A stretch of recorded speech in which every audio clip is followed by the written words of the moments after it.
Comme le Montrel l'a toujours dit, si nous n'avons pas les leaders qu'il faut, eh bien nos intérêts ne seront pas défendus sur la scène internationale. C'est là que se trouve la faiblesse du continent africain aujourd'hui dans les grands enjeux géopolitiques qui se déroulent.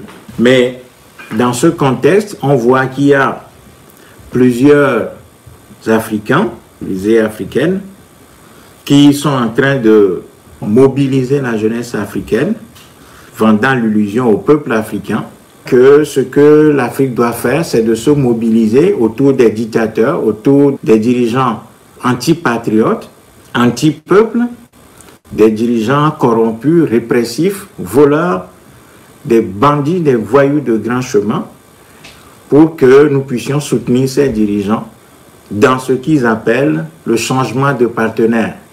Donc, pour une partie de ce courant panafricaniste, eh bien, le problème qui confronte l'Afrique, ce n'est pas en tant que tel un problème colonial, parce qu'un problème colonial recoupe plusieurs aspects. Eh bien, ce n'est pas un problème colonial, mais c'est un problème de partenaire. Donc, l'Afrique se trouve confrontée à toutes les difficultés qu'elle a parce qu'elle n'aurait pas de bons partenaires. Ce courant ne prend pas en compte la dimension interne de nos problèmes, c'est-à-dire nos propres frères et sœurs qui, habillés par l'extérieur, sont en train d'abîmer le continent africain depuis 60 ans.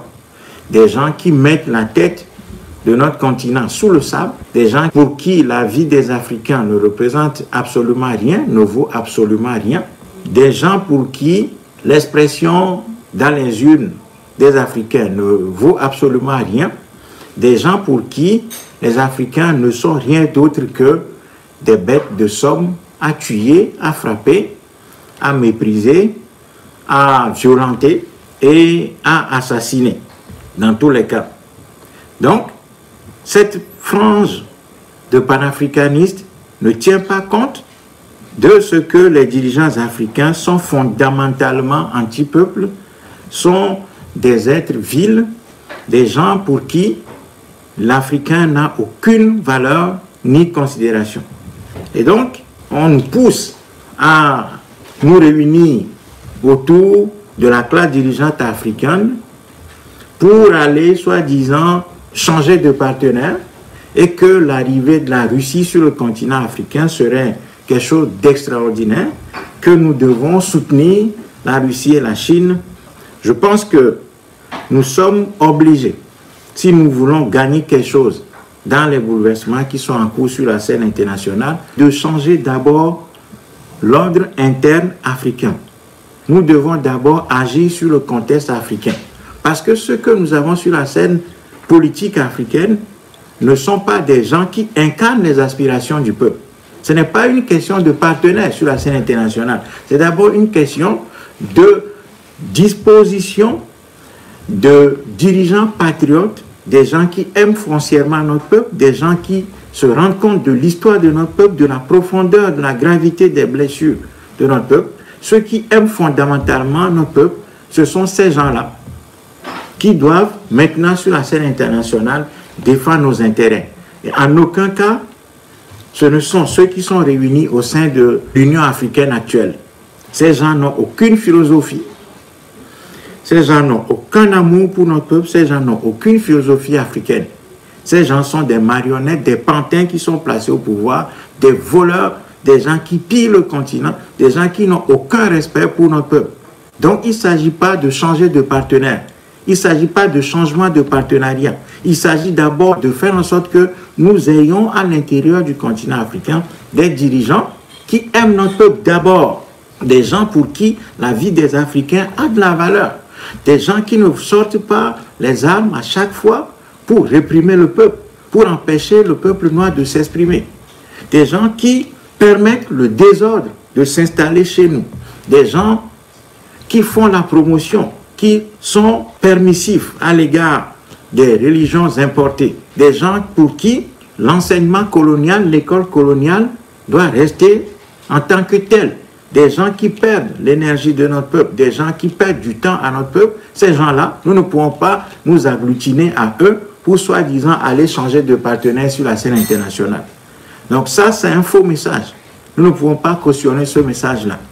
Donc notre devoir, c'est d'abord d'analyser clairement le contexte africain, dissocier clairement les intérêts populaires des intérêts de la classe dirigeante africaine. C'est d'abord ça le travail intellectuel, conceptuel que nous devons produire.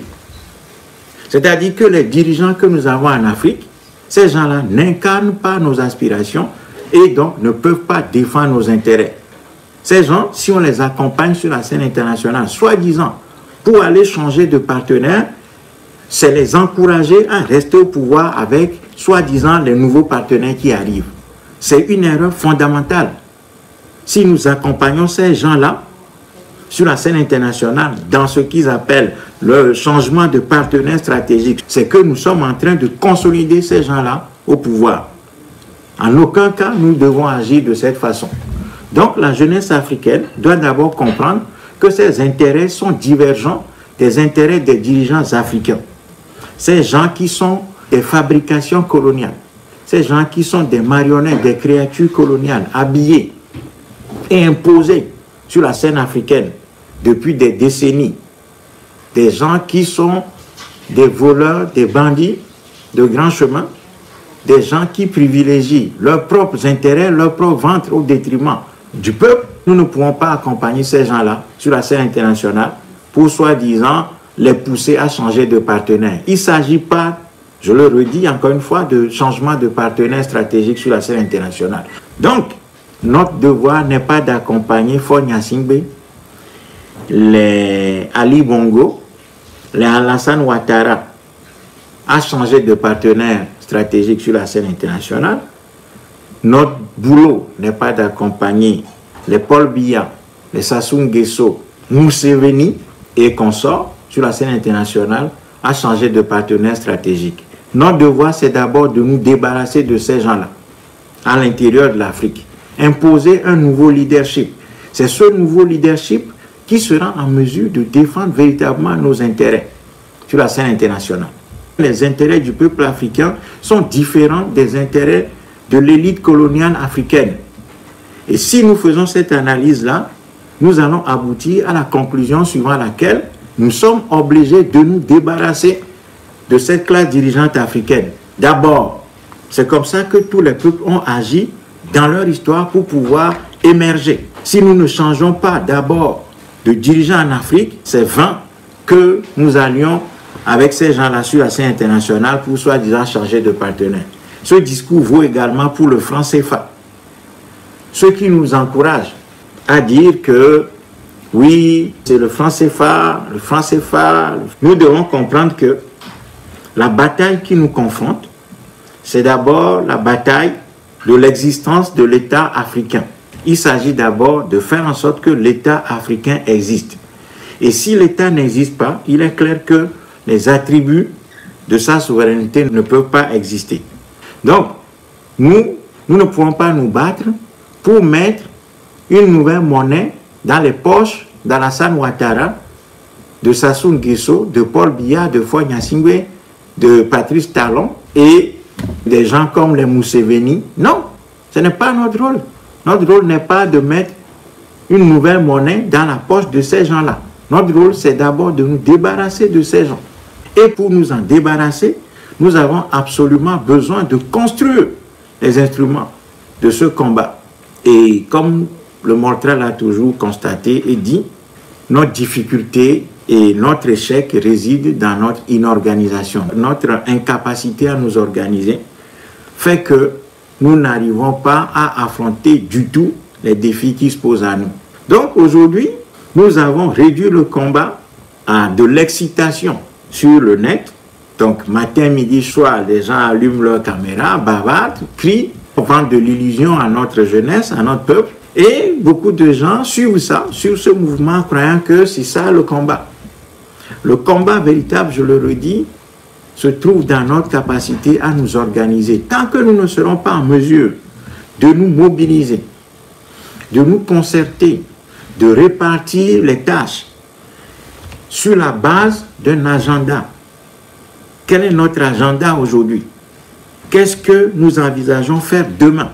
Est-ce que nous allons rester que sur les réseaux sociaux pour crier, ou bien est-ce que nous serons en mesure concrètement sur le terrain d'abord de mobiliser des gens, de les former?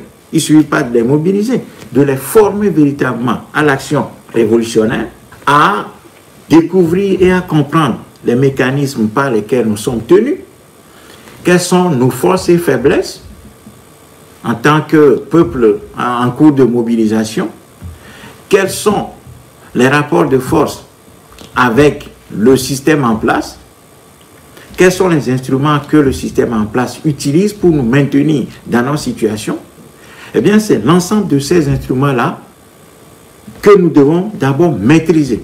Et une fois qu'on aura maîtrisé ces instruments-là, nous serons en mesure de bâtir véritablement une organisation à partir de la répartition des tâches entre nous, avec un agenda fixé et qui sera évalué de manière périodique. C'est ça le travail.